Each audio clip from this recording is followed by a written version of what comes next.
गुरु ब्रह्मा गुरुर्विष्णु गुरुदेवो महेश्वर गुरु साक्षात परम ब्रह्मा तस्मै श्री गुरुवे नमः। सबसे पहले हम आज हमारे सभी गुरुओं को प्रणाम करते हैं जिन्होंने हमें आज इस लायक बनाया और ज़िंदगी में लाइफ में हम कुछ प्रोफेशनली कर पाए। सबसे पहले मैं वंदन करना चाहूँगी उस ईश्वर का परम पिता का जिसने हमें शक्ति दी और हमें इस लायक बनाया कि हम आपके समक्ष प्रस्तुत हो सकें। दूसरा मेरा वंदन, दूसरा मेरा नमस्कार मेरे माता पिता को और सभी गुरुजनों को जिनके वजह से आज मैं यहाँ पर हूँ। Happy teachers day to all. I would like to dedicate today's session और class to my esteemed and respected teachers. So again बहुत बहुत शुभकामनाएं आज के शिक्षक दिवस की आप सभी को। इसी शुभकामनाओं के साथ मैं आज का सेशन प्रारंभ करती हूँ जो आज इसी मोटो और इसी उद्देश्य को लेकर बनाया गया है। मेरे दिमाग में कल से ये आ रहा था कि टीचर्स डे है कल, तो बच्चों को कुछ ऐसा दिया जाए जिससे कुछ प्रेरणा स्वरूप माहौल इकट्ठा हो सके, हम लोग एक ऐसा वातावरण जनरेट कर सकें जिसमें कुछ इनोवेशन हो, क्रिएटिविटी हो। तो उसी विचार को मैं लेकर आज आप सभी के समक्ष उपस्थित हुई हूँ। आज का जो क्लास और सेशन है ये अगेन सभी इंटरव्यूज़ के लिए बिल्कुल सही साबित होता है, उसकी तैयारी के लिए कारगर होगा, ऐसा मेरा मानना है। और टॉपिक है आज की क्लास का टीचर एंड इंस्पिरेशन। आप सभी की ज़िंदगी में एक ना एक टीचर ऐसा ज़रूर होगा जो आपके लिए रियली इंस्पिरेशन देता होगा हर वक्त, कभी ना कभी ज़िंदगी में किसी न किसी लाइफ के मुकाम पर। तो उसी से प्रेरणा लेते हुए मैंने आज की क्लास का नाम बहुत सोच विचार कर, कई बार सोचा मैंने इसका नाम सक्सेस रख दिया जाए। लास्ट में मैंने आज अपने टीचर्स को डेडिकेट करते हुए यही निर्णय लिया कि आज की क्लास टीचर पे आधारित होनी चाहिए और उसका नाम टीचर एंड इंस्पिरेशन होगा। सो इस क्लास को लेकर मैं आप सभी के समक्ष प्रस्तुत हूँ। क्लास का नाम है टीचर एंड इंस्पिरेशन, मगर इसका रिलेशन वेटनरी फील्ड से भी है, हमारे इंटरव्यू की तैयारी के लिए भी है। और जो लोग इंटरव्यू की तैयारी नहीं कर रहे हैं, सिर्फ वेटनरी ग्रेजुएट हैं या पोस्ट ग्रेजुएट हैं, ये क्लास संभवतः उनके लिए भी बेनिफिशियल होगी।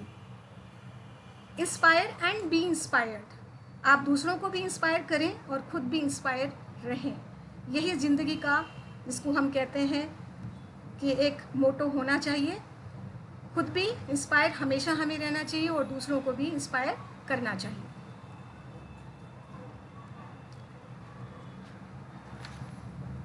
The medical teacher tells, the good teacher explains, the superior teacher demonstrates, the great teacher inspires।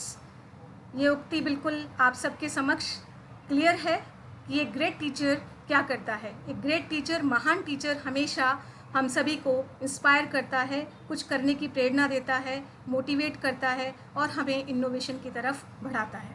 अगर इनोवेशन नहीं है ज़िंदगी में, अगर कुछ बदलाव नहीं है, तो हम सक्सेस नहीं हो सकते जितना हमें होना चाहिए। तो ग्रेट टीचर हमारे सक्सेस के लिए हमेशा इंस्पायर करता है और हमें मार्गदर्शन देता रहता है। यहीं मैं अपने समस्त गुरुजनों को वापस से प्रणाम करती हूँ, उनका वंदन करती हूँ। The mind is everything what you think you become. दिमाग सब कुछ है, what you think you become. आपके ब्रेन में सब कुछ चल रहा होता है, सब कुछ है आपके दिमाग में। आप क्या बनना चाहते हैं ये यू हैव टू डिसाइड, ये आपको डिसाइड करना है। लेकिन दिमाग आपका सक्षम है, वो सब कुछ कर सकता है। What you think you become. अगर आपने सोच लिया है, आप डिटरमाइंड हो गए हैं, तो आप उसको ज़रूर सक्सेस कर लेंगे, आपको ज़रूर सफलता मिल जाएगी और ज़रूर एक ना एक दिन जो आपने टारगेट, जो आपने ऑब्जेक्टिव्स ले रखे हैं लाइफ में, वो अचीव कर लेंगे। The mind is everything what you think you become. Teachers में अगर हम बात करें तो सबसे पहले जो आज शिक्षक दिवस है, इस पर मैं प्रकाश डालना चाहूँगी कि ये क्यों बनाया जाता है। शिक्षक दिवस आप सभी को पता है 5 सितंबर 5 सितंबर हर साल मनाया जाता है शिक्षक दिवस के रूप में। और क्यों बनाया जाता है ये हम सभी लोग इस चीज़ से वाकिफ़ हैं। ये डॉक्टर सर्वपल्ली राधाकृष्णन जो हमारे राष्ट्रपति थे, पूर्व राष्ट्रपति थे, उनके जन्म दिवस पर उनको याद करने के लिए हर साल बनाया जाता है। लेकिन अभी कोरोना काल है तो हम संभवतः ऑनलाइन आज बना रहे हैं। मैंने भी इसी श्रृंखला में ये क्लास आज आप लोगों के लिए बनाई है कि हम उनको कुछ प्रे कर, कुछ उनके लिए कुछ जो भी हमारे मन में श्रद्धा है वो हम पे कर सकें। तो श्री और डॉक्टर सर्वपल्ली राधाकृष्णन जो ऑक्सफोर्ड यूनिवर्सिटी में प्रोफेसर्स थे, professor of eastern religions and ethics, 1936 से 1952 तक, और 1952 में वो हमारे देश के उपराष्ट्रपति बने और 1962 में वो हमारे देश के राष्ट्रपति बने। साथ ही वो एक फिलोसफर थे, शिक्षक थे, मार्गदर्शक थे। फिलोसफर क्यों कहा मैंने? क्योंकि उन्होंने the philosophy of Upanishads, the idealist view of life, Indian philosophy नामक कुछ किताबें लिखी, और वो बहुत ही सक्षम, बहुत ही माने हुए फिलोसफर थे। साथ में एक बहुत बड़े शिक्षक, बहुत अच्छे शिक्षक। मैंने जैसे कहा कि वो प्रोफेसर थे ऑक्सफोर्ड यूनिवर्सिटी में, और बाद में वो हमारे उपराष्ट्रपति और बाद में राष्ट्रपति रहे। 1962 में वो राष्ट्रपति बने। वो भारत रत्न भी थे, इसलिए हम आज उनको नमन करते हैं, और उन्हीं के लिए, उन्हीं की याद में हर साल जो शिक्षक दिवस मनाया जाता है, हम सभी टीचर्स के लिए और शिक्षकगण और गुरुजनों और साथ में स्टूडेंट्स के लिए एक मार्गदर्शन स्वरूप जो दिन है वो हमें याद दिलाता है। सो आज हम इस कक्षा को, इस क्लास को, इस सेशन को शुरू करते हैं इन्हीं वर्ड्स के साथ। Again happy teachers day to all.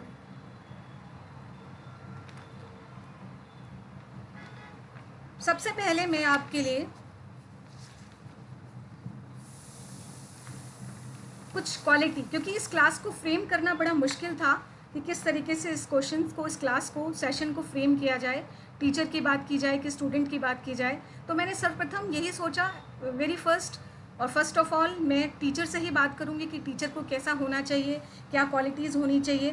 तो सबसे पहले स्लाइड ही मैंने वही बनाई है जो टीचर के लिए है। 5 T's, हमेशा ध्यान रखें, टीचर भी टी से स्टार्ट होता है, तो 5 T's को हम टीचर लोग कभी ना भूलें, और स्टूडेंट्स को भी वो 5 T's का, टीचर्स का ध्यान रखना होगा, वो क्योंकि उनके सच्चे मार्गदर्शक होते हैं, गुरु होते हैं। सो 5 T's क्या है? मैं आज जो ये 5 T's है मैं आपको बताना चाहूँगी। ये मैंने हमारे डॉक्टर रमेश पोखरियाल निशंक, जो हमारे ministry of education, cabinet ministry हैं भारत सरकार में, कैबिनेट मंत्री हैं, तो मैंने आज जब उनका भाषण, जब वो आज टीचर्स डे पे टीचर्स को अवार्ड दे रहे थे, तो मैंने उनका भाषण सुना और वहीं से ये लाइन्स, ये वर्ड्स लिए जो मुझे बहुत बहुत ही अच्छे लगे। इसीलिए मैंने सोचा कि इसको इस क्लास के अंदर मैं इनपुट इसमें इंक्लूड करूं। तो 5 T's जो एक टर्मिनोलॉजी है, ये बहुत अच्छी है टीचर्स के लिए, क्योंकि टी से टीचर भी है। तो फर्स्ट T है ट्रांसफॉर्म, सेकेंड है टैलेंट, थर्ड है टेम्परामेंट, फोर्थ है ट्रेजर, और फिफ्थ है ट्रेनिंग। इट मीन्स क्या हुआ? 5 T का मतलब क्या हुआ? 5 T का मतलब हुआ a great teacher has following qualities. ये एक ग्रेट टीचर में, महान टीचर में ये फॉलोइंग क्वालिटीज़ होनी चाहिए, 5 T होने चाहिए। ट्रांसफॉर्म, खुद को वो ट्रांसफॉर्म कर सके, खुद में बदलाव ला सके, क्योंकि आजकल एक नई टर्मिनोलॉजी भी है, चेंज मैनेजमेंट, अपने आप को अडेप्टेबिलिटी में लेके आना है। कुछ अगर वातावरण चेंज होता है तो अपने आप को चेंज करें। कई वेज हैं चेंज करने के। फॉर एग्जाम्पल, आज IT का युग है, कोरोना काल ने हमें सिखा दिया कि हर कुछ क्लास लेना, पहले ब्लैक बोर्ड पे डिपेंडेंसी थी, आजकल हम सब कुछ लैपटॉप पे, मोबाइल पे ही सब कुछ लेते हैं। तो ट्रांसफॉर्म खुद में होने की और स्टूडेंट्स में करने की आप में कैपेबिलिटी होनी चाहिए। स्टूडेंट्स को भी आप ट्रांसफॉर्म कर सकें, आपके विचार, आपकी शिक्षा स्टूडेंट्स को भी ट्रांसफॉर्म कर सके। दूसरा टैलेंट, सभी को मालूम है टीचर में एक टैलेंट होता ही है, शिक्षक जो है वो टैलेंटेड होना भी चाहिए। और तीसरा है टेम्परामेंट। टेम्परामेंट मीन्स कि वो कभी भी इतना उसमें धैर्य होना चाहिए कि वो किसी भी विकट परिस्थिति में अपने आप को सक्षम बना सके। ट्रेजर, ज्ञान का खजाना, ज्ञान का खजाना टीचर भी होता है, और ज्ञान वाले स्टूडेंट को अगर हम ढूंढ सकें जिसमें ट्रेजर है, तो हमारे में ये कैपेबिलिटीज़ भी होनी चाहिए। और लास्ट में जो हम प्रोफेशनल लोग हैं, हम सभी जानते हैं कि समय समय पर ट्रेनिंग एक टीचर में ज़रूरी है, जो उसकी स्किल्स को बढ़ाती है और उसको समय समय पर अपडेट करती है नई टेक्नोलॉजी से, क्योंकि आजकल टेक्नोलॉजी का ज़माना है, टेक्नोलॉजी का युग है। तो हमें उस तरीके से ट्रेनिंग में भी अडेप्टेबल होना है, और ट्रेनिंग्स के लिए भी खुद भी हम लोगों को देना भी आना चाहिए, और हम ट्रेनिंग लेकर अपने आप को अपडेट भी कर सकें। तो 5 T's बहुत इंपॉर्टेंट है, transform, talent, temperament, treasure and training. साथ ही 4 Q's। 4 Q's का क्या मतलब है? 4 Q आप सभी लोग जानते हैं, हमेशा IQ का आप लोग जिक्र करते हैं। क्या होता है IQ? Intelligent quotient. आपको मालूम है, हम सब कहते हैं इसका IQ ज़्यादा है, जो गूगल में CEO हैं वो इंटेलिजेंट होंगे, या जिसका भी आप नाम लेते हैं बड़े बड़े हस्तियों को, तो सभी के IQ का जिक्र करते हैं। EQ जो है वो है इमोशनल क्वोशिएंट, मीन्स आपका व्यवहार। इंटेलिजेंट आपकी बुद्धिमत्ता, एसक्यू स्पिरिचुअल क्वेश्चन, आपका आध्यात्मिकता पे क्या आपका क्वेश्चन है। और टी क्यू बहुत इंपॉर्टेंट, आज के युग में बहुत ही इंपॉर्टेंट है, टेक्नोलॉजिकल क्वेश्चन। ये हम सभी चारों जो क्वेश्चन हैं वो चारों आज के युग में वर्तमान काल में प्रासंगिक हैं। क्यों है प्रासंगिक? क्योंकि आप IQ भी होना चाहिए आपके अंदर, EQ भी होना चाहिए, SQ भी होना चाहिए और TQ भी होना चाहिए। आप इंटेलिजेंट हैं तो आप सब चीज़ों को टाइमली समय पर आप बुद्धिमत्ता से कर सकते हैं, विकट परिस्थितियों में प्रॉब्लम सॉल्व कर सकते हैं। इमोशनल क्वेश्चन बहुत ज़रूरी है, ये थोड़ा आज की परिस्थिति में कम होता जा रहा है, लेकिन हमारा व्यवहार, हमारे इमोशनल जो है बिहेवियर, वो हमारे लिए बहुत इंपॉर्टेंट है, वो बहुत जेन्युइन होना चाहिए। और साथ में हम लोगों को ये नहीं भूलना चाहिए कि हमारा व्यवहार पोलाइट हो।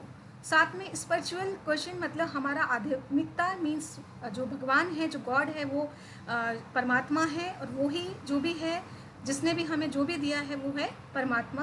और बाद में जो हमारे माता पिता और टीचर्स का जो हम लोग मानते हैं। फिर है TQ टेक्नोलॉजिकल क्वेश्चन। TQ जो है वो तकनीकी ज्ञान से संबंधित है, जो आज के युग में बहुत ज़रूरी है। तो हमारे पास 4 क्यूज़ होने ज़रूरी हैं। तो there are some important cues which a teacher should have and he or she should be able to give it to their students. ये ज़रूरी है कि ये चारों क्यूज़ को हम हमारे स्टूडेंट्स को भी दें, IQ, EQ, SQ and TQ। आप हमेशा आप ज़िंदगी में याद रखें 5 T's एंड 4 Q's। और मैं यहाँ अगेन धन्यवाद करना चाहूँगी हमारे कैबिनेट मंत्री डॉक्टर रमेश पोखरियाल निशंक को, जिन्होंने आज ये टर्मिनोलॉजी अपने कार्यक्रम में बताई और मैंने वहीं से ये गेन किया। Fundamentals for India to grow. अब मैं यहाँ क्या फंडामेंटल्स होते हैं, व्हाट आर द प्रिंसिपल्स, क्या फंडामेंटल्स है आप इसको समझिए। प्रिंसिपल्स क्या है? किसी भी इंस्टीट्यूशन को, अगर हम इंस्टीट्यूशन की बात करें तो वो राजूवास भी हो सकता है, हमारी यूनिवर्सिटी भी हो सकती है, हमारा स्टेट भी हो सकता है। हम कॉलेज से शुरुआत करें, छोटे छोटे इंस्टीट्यूट, कॉलेज, यूनिवर्सिटी, हमारा स्टेट के बाद हम बात करें हमारा नेशन। तो हमारे सभी के विकास के लिए, डेवलपमेंट के लिए, ग्रो करने के लिए ये 4 चीज़ें बहुत ज़रूरी हैं और आज के युग में सबसे प्रासंगिक है। सबसे पहले है नॉलेज, फिर है साइंस। नॉलेज, स्किल, एप्टीट्यूड की बात हमने पिछली कक्षा में भी की, पिछली क्लास में भी की। तो नॉलेज बहुत ज़रूरी है, तीनों में थोड़ा थोड़ा डिफरेंस होता है, नॉलेज, स्किल्स एंड एप्टीट्यूड। तो अभी हम बात करते हैं नॉलेज की, जो बहुत ज़रूरी है। साइंस, बी साइंटिफिक, हमेशा से साइंटिफिक रहना चाहिए। रिसर्च भी बहुत ज़रूरी है। आपको मालूम है आज बिना रिसर्च के, क्योंकि आज अगर कोविड-19 का काल है तो आप जानते हैं वैक्सीन के लिए हम सभी लोग ईगर हैं कि कब हमारी वैक्सीन बनेगी और कब हम सेफ़ होंगे। तो इस तरीके से जब तक हम रिसर्च नहीं करेंगे तब तक रिसर्च भी एक हमारे लिए बहुत बड़ा एक पॉइंट हो सकता है, एक शिखर, एक पिलर हो सकता है। जैसे नॉलेज है, साइंस है, ऐसे ही रिसर्च भी एक पिलर है। साथ में लास्ट है इनोवेशन। इनोवेशन मतलब नवाचार, कुछ नया करना। और कुछ नया करने के लिए हमें क्या चाहिए? इंस्पिरेशन चाहिए, हमारा मोटिवेशन चाहिए। और वो सबसे बड़ा इंस्पिरेशन और मोटिवेशन का काम कौन करता है? वो हमारे गुरु करते हैं, शिक्षकगण करते हैं, हमारे टीचर्स करते हैं।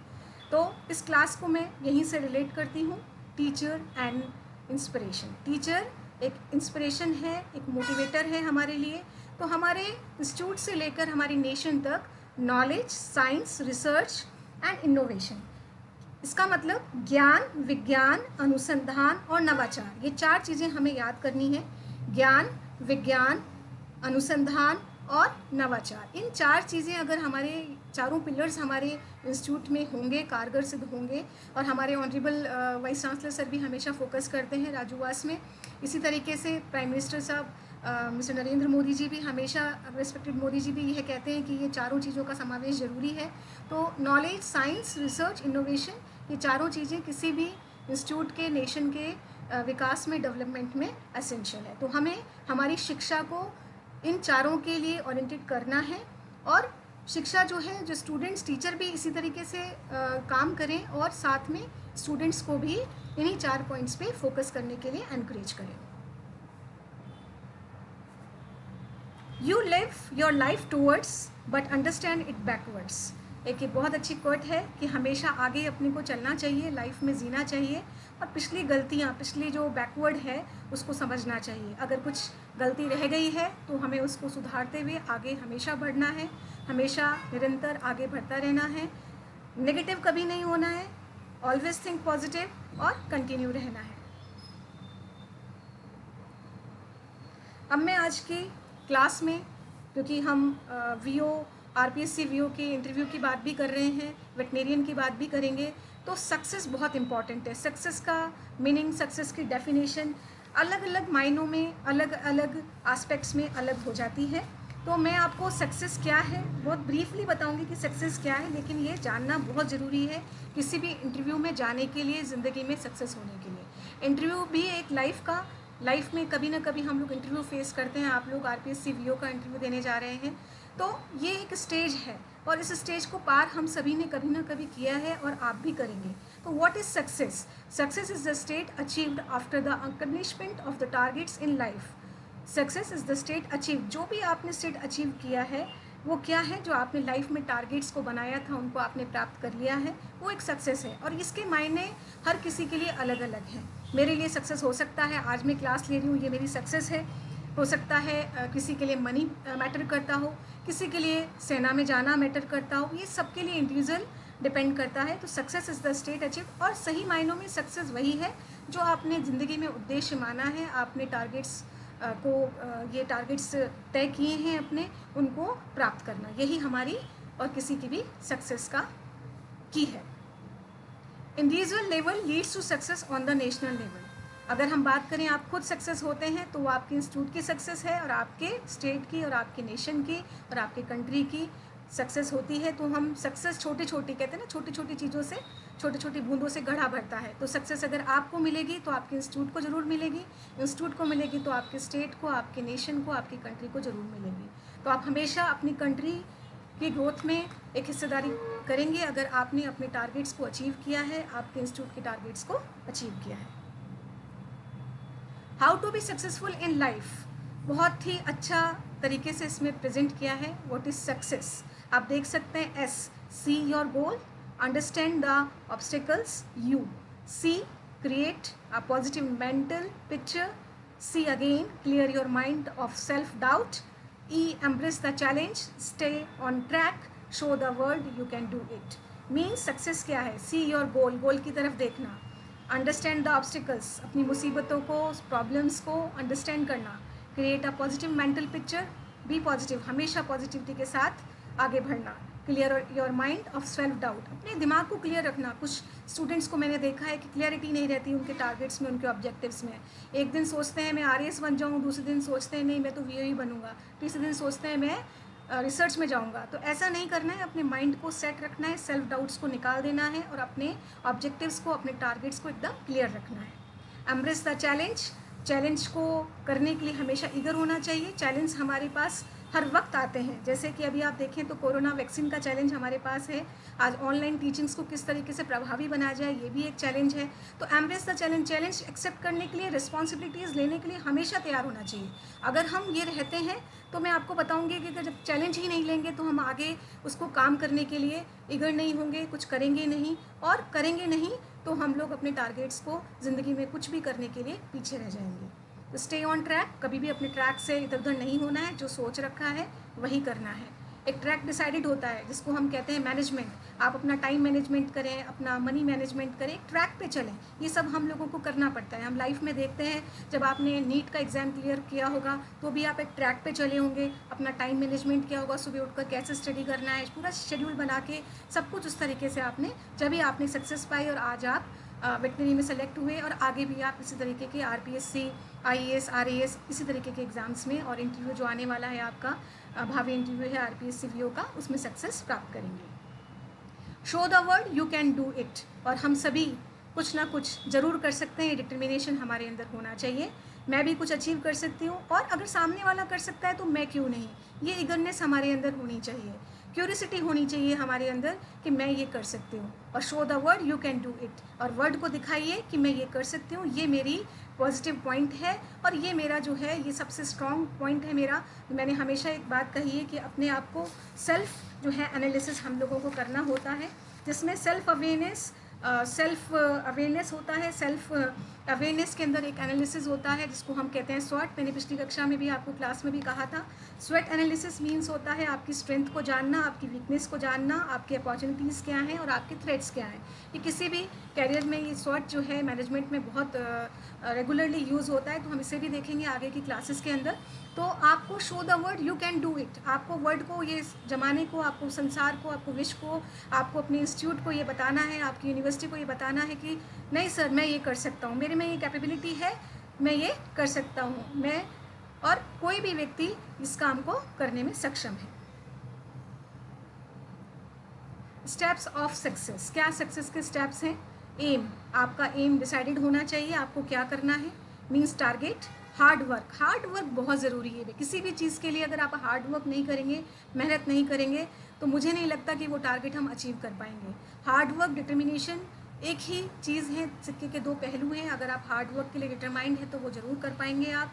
Failure is only when you stop trying, और आप ये मान के चलें हम फेल जब ही होते हैं जब हम कोशिश करना छोड़ देते हैं। बहुत ही अच्छी लाइन है ये और अंडरस्टैंडेबल आपको करने की ज़रूरत है। Failure is only when you stop trying. अगर आप ये सोच लें कि मैं तो ये कर ही नहीं सकता, आई कांट डू दिस, तो आप कोशिश ही नहीं करेंगे। तो हमें ये चीज़ को मोटिव लेके नहीं चलना है, हमें ये सोचना है मैं क्यों नहीं कर सकता हूँ। मैंने पिछली स्लाइड में आपको कहा कि आपको वर्ड को दिखाना है, आपको अपने अधिकारियों को, आपको इंस्टीट्यूट को ये बताना है कि यू कैन डू इट, ही और शी कैन डू इट, वह ये कर सकता है या कर सकती है। तो मैंने कहा आपको कि इस तरीके से आपको अपना हार्ड वर्क से, failure is only when you stop trying, इस चीज़ को बिल्कुल नहीं लेना है, क्योंकि फेलियर जब ही होगी जब आप कोशिश करना बंद कर देंगे। तो हार्ड वर्क करते रहें किसी भी टारगेट को प्राप्त करने के लिए। माइंडसेट, अभी मैंने कहा माइंडसेट बहुत ज़रूरी है, जिसको हम एटीट्यूड भी कहते हैं, which depicts your struggle for achieving your targets in life. आपका स्ट्रगल बताता है माइंडसेट। बहुत उलझनें आएंगी, बहुत ऑब्स्टेकल्स आएंगे, और प्रॉब्लम सॉल्विंग जो हमारी स्टेज है, मैं बार बार कहती हूँ कि हमें एक टीचर को प्रॉब्लम सॉल्विंग खुद भी होना चाहिए और बच्चों में ये कैपेबिलिटीज़ को डेवलप करना चाहिए कि वो प्रॉब्लम सॉल्व कर सकें, और जो विकट परिस्थिति हैं उनमें हम लोग कुछ ऐसा कर सकें जिसमें बाहर निकला जाए, जिससे उभरा जाए। जैसे मैंने आपको कहा कि अभी कोविड है, तो हमने टीचिंग का माध्यम, क्योंकि बच्चे स्टूडेंट्स नहीं आ पा रहे हैं, कोचिंग इंस्टीट्यूट्स में नहीं चल रहे हैं, तो हमने एक मोड चालू किया, मैंने भी एक मोड चालू किया। मैंने एक कोशिश की थी छोटी सी, टेलीग्राम पे एक ग्रुप बनाकर कुछ स्टूडेंट्स जुड़े, बाद में आप देख सकते हैं 1500 स्टूडेंट्स करीब जुड़े। तो जो एस्पिरेंट्स थे, तो मैं ये बात कहूँगी कि प्रयास जब तक हम नहीं करेंगे तब तक हमें किसी कार्य में सफलता नहीं मिलेगी। तो हमेशा कोशिश करनी चाहिए, और कोशिश ऐसी कि वो डिटरमाइंड कोशिश हो, जो हमारे माइंडसेट, जो हमारे एटीट्यूड को बताती हो, जो हमारे स्ट्रगल फेसिंग करके और हमारे उस टारगेट को अचीव करने में हमारी हेल्प कर सके। फोकसिंग बहुत ज़रूरी है, फोकस करना। Your focus determines your reality. हकीकत में क्या करता है फोकसिंग, जो है आपको बिल्कुल रियल में बताता है कि डिटर्मिनेशन क्या होता है। मीन्स फोकस करें आप जो कर रहे हैं। बहुत बार लोग कहते हैं कि एक ही काम एक समय में करना चाहिए, फोकस करना चाहिए, डिटरमाइंस होना चाहिए अपने जो आपके टारगेट हैं उसके ऊपर, ये बिल्कुल सही है। मोटिवेशन बहुत इंपॉर्टेंट, मैं हमेशा मोटिवेशन की बात करती हूँ। मैं चाहे वर्चुअल क्लास लूँ या मैं बच्चों के सामने फिजिकली प्रेजेंट रहूँ, हर क्लास में जाकर मैं कोशिश करती हूँ मोटिवेशन और इंस्पिरेशन पे कुछ आप लोगों को कहूँ, जिससे जो भी स्टूडेंट्स हैं, जो भी नकारात्मकता बच्चों में आ रही है, या आप कहें कि बहुत ज़्यादा इन्वॉल्वमेंट हो रहा है सोशल मीडिया का, तो वो सब चीज़ें कहीं ना कहीं कम होकर बच्चे स्टडी के प्रति, मैंने जैसे कहा इनोवेशन के प्रति और रिसर्च और नॉलेज के प्रति मोटिवेट हो सकें, गेन करना है उन्हें ये। और motivation is the main driving force behind an action. आप ये मान के चलें कि मोटिवेशन जो है वो सबसे बड़ी फोर्स है किसी काम को करने के लिए। मैंने सब कुछ क्यों किया, मैं ये मानती हूँ कि मोटिवेशन, अगर हमारे रिस्पेक्टिव टीचर्स ने भी मुझे मोटिवेट किया कि मैं आज आप लोगों के लिए, मैंने टारगेट जो टेलीग्राम पे क्लासेस बनाई हैं वो आप लोगों के लिए इसलिए बनाई कि मैं कहीं ना कहीं मोटिवेटेड थी एज अ टीचर, मुझे कुछ स्टूडेंट्स के लिए करना है। और आज भी मैं आपके समक्ष इसीलिए प्रस्तुत हूँ क्योंकि मैं मोटिवेट होकर हमारे अन्य टीचर्स के लिए, हमारे जो ऑनरेबल वाइस चांसलर सर हैं, हमारी डीन मैम हैं, उन सभी के प्रति, उन सभी ने मुझे हमेशा आगे बढ़ने के लिए मोटिवेट किया। तो motivation is main driving force behind an action. तो मोटिवेशन बहुत ज़रूरी है, और मैं यहीं पे हमारे ऑनरेबल सर को धन्यवाद करती हूँ और डीन मैम को भी बहुत बहुत धन्यवाद करती हूँ। अगला स्टेप सक्सेस का, inspiration. The word inspire means to influence someone by examples. It motivates you to achieve your targets, your aims, your goals and your ambitions. बहुत छोटा छोटा फ़र्क है। Target, aims, goals and ambition हमेशा हमें decide करना है। आपके टारगेट क्या हैं, छोटे छोटे टारगेट बनाइए, वो अपने आप आपकी ज़िंदगी में एक एम और एक गोल और एक मिशन और एक विज़न को लेकर आ जाते हैं, और वो आपका एम्बिशन भी होती है, आपकी चाहत भी होती है। तो इंस्पिरेशन वो है जो किसी के एग्जाम्पल से सेट होता है, सिर्फ कहने से नहीं होता है कि मैं उस व्यक्ति से, अमुक व्यक्ति से इंस्पायर्ड हूँ। जैसे हम सभी जानते हैं हम किन से इंस्पायर हैं, हम डॉक्टर APJ अब्दुल कलाम से, और मैं पर्सनली बात करूँ तो बहुत इंस्पायर्ड हूँ। उनके जो सीधा जीवन था, उनका सात्विक और सीधा जीवन था, उनका व्यक्तित्व था, उनकी पर्सनालिटी थी, मैं उनसे बहुत ज़्यादा इंस्पायर्ड हूँ। और हमेशा से मैं ये मानती हूँ और ये चाहती हूँ कि मैं जो उन लोगों ने शिक्षा दी है, कलाम साहब के कुछ जो वैल्यूज़ हैं उन पर हम काम कर सकें।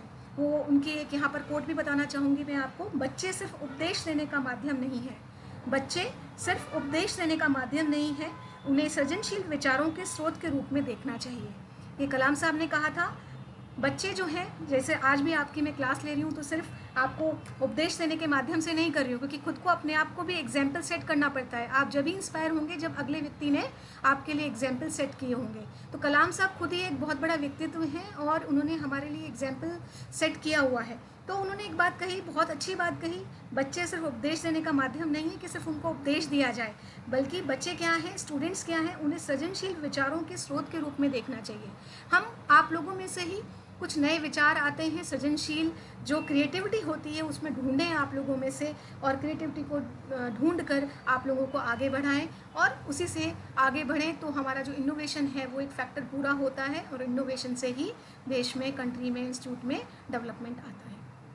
तो इंस्पिरेशन बहुत इंपॉर्टेंट है। इंस्पिरेशन कहने से नहीं होता कि मैं उससे इंस्पायर हूँ, इंस्पिरेशन के लिए एग्जाम्पल सेट होना होता है, और हम उसी व्यक्ति से इंस्पायर्ड होते हैं जो उसको फुलफ़िल करता है। सो इंस्पिरेशन बहुत ज़रूरी है हमारी लाइफ में सक्सेस के लिए, ये आप मान के चलिए। 2 factors, inspiration and motivation. Management बहुत ज़रूरी है। Management, if you fail to plan you have plan to fail. अगर आपने प्लान नहीं किया है, आप ये मान के चलिए, अब मैनेजमेंट जो है वो एक प्लानिंग है, किस काम को, किस टारगेट को, किस एम को, गोल्स को, आपके एम्बिशंस को किस तरीके से है हम लोग अचीव कर पाएंगे। तो ये जो मैनेजमेंट है, ये मैनेजमेंट स्किल्स भी हम आजकल कहते हैं, और इसके लिए एक अलग से कोर्स भी चलता है। जो लोग प्रोजेक्ट्स बनाते हैं उनके लिए कोर्स होता है मैनेजमेंट में। IIMs में जो लोग पढ़ते हैं वो लोग जानते हैं प्रोजेक्ट मैनेजमेंट। प्रोजेक्ट मैनेजमेंट एक बहुत बड़ा एक सब्जेक्ट होता है अपने आप में, जिसमें हम चेंज मैनेजमेंट पढ़ते हैं, ई-गवर्नेंस पढ़ते हैं। तो ये मैं डिटेल में आपको कभी फिर बताऊंगी। लेकिन management, time management, money management, ये बहुत छोटे छोटे टर्मिनोलॉजीज़ हैं, लेकिन ये बहुत इंपॉर्टेंट है। पैसे के बिना कुछ नहीं हो सकता, उसका सदुपयोग ज़रूरी है। आप जानते हैं टाइम में किस तरीके से यूज़ करना चाहिए। अभी कोविड का काल है, आप सभी जानते हैं किस तरीके से हमारा फाइनेंशियल मैनेजमेंट ज़रूरी है। टाइम मैनेजमेंट बहुत ज़रूरी है। 24 घंटे ही होते हैं, अब दिन को हम किस तरीके से बांटें कि हम नॉलेज भी गेन कर सकें, हम रिसर्च भी कर सकें, हम इनोवेशन में भी ध्यान दे सकें, और हम किस तरीके से बच्चों को भी आगे प्रेरणा दे सकें। तो ये सारे पॉइंट्स को लेकर मैं ये कहना चाहूँगी कि मैनेजमेंट के लिए हमें प्लानिंग ज़रूरी है, इफ़ेक्टिव प्लानिंग। और प्लानिंग को करके हमें उसमें उसके बिल्कुल एक एक पॉइंट के यथार्थ में उसको फॉलो करना पड़ेगा। बिना यथार्थ में फॉलो करे हुए हम अचीव नहीं कर सकते हैं, और हम इस गोल में जो भी हमारे एम्बिशन है, एम है, टारगेट को अचीव नहीं कर सकते अगर हम उसे फुलफिल ना करें। तो management is most important aspect of everything. Utilising potentials, आप सभी सक्षम हैं। To be successful you need to utilise your underlying potential that God has gifted you. भगवान ने हमें सभी को कुछ ना कुछ दिया है, ये मेरा पर्सनली मानना है। कोई टीचर बनकर खुश है तो कोई रिसर्चर बनकर खुश है। हो सकता है उसमें टीचिंग एबिलिटीज़ ज़्यादा अच्छी हो, कोई रिसर्च बहुत अच्छा करना जानता होगा, मैथ्स में कोई बहुत अच्छा होगा, कोई आर्ट्स में बहुत अच्छा होगा, कोई वेबसाइट बनाने में बहुत अच्छा होगा, ITC में बहुत अच्छा होगा। हम लोग देखते हैं कि कुछ लोग कम्युनिकेशन में कम्युनिकेशन स्किल्स बहुत अच्छी होती हैं, जो लोग मार्केटिंग में जाते हैं। तो भगवान ने हम सभी को कुछ ना कुछ दिया है। ये ना मान के चलें कि यार मेरी सबसे ख़राब किस्मत है, मुझे तो कुछ दिया ही नहीं। ऐसे में बहुत लोगों को देखती हूँ पहले से ही सोच के चलते हैं अरे इंटरव्यू में क्या होगा। मैंने पिछली क्लास में भी डिस्कस किया था कि पहले से ही प्रिडिक्शन कर लेते हैं, अरे मेरा इंटरव्यू तो अच्छा होना नहीं है, वहाँ ऐसा होगा, सब कुछ डिसाइडेड होता है, ये वो। ऐसा ना करें, हमें कुछ भी नहीं सोचना है। आप ये मान के चलें कि गॉड ने हम सभी को कुछ ना कुछ दिया है, और वो हमारी स्पेशलिटी है, और उसको पोटेंशियल को हमें यूटिलाइज किस तरीके से करना है। हमने सब में कुछ ना कुछ है, अपना पॉजिटिव पॉइंट ढूंढें। सबसे पहले हमें ये काम करना पड़ेगा कि हमारे अंदर पॉजिटिव क्या है। अगर किसी में टीचिंग स्किल, कम्युनिकेशन स्किल अच्छी है तो वो उस तरीके का रास्ता अपनाए। कोई टेक्निकली साउंड है तो वो अपना टेक्निकल अपने नॉलेज के बढ़ाने के लिए, जैसे कुछ लोग मैंने देखा है क्लिनिक्स में बहुत अच्छे होते हैं, तो क्यों ना वो पेट क्लिनिक या लार्ज एनिमल क्लिनिक्स को खोल सकें। कुछ लोग अगर उनका पोटेंशियल है कि वो सोसाइटी के लिए सर्व करना चाहते हैं तो वो NGOs खोलें, अगर वो सक्षम है। RAS IAS दें, ICS के एग्ज़ाम्स के लिए ट्राई करें। कुछ लोग पत्रकारिता में बहुत रुचि करते हैं। मैं हमेशा कई बार स्टूडेंट से डिस्कस करती हूँ तो मेरे पास बच्चे आते हैं, कहते हैं कि मैडम हमको पत्रकारिता में जाना है हमें, तो मैं उनको वो सजेस्ट करती हूँ कि भाई आप इग्नू का कोर्स कर लें, आप ये करें।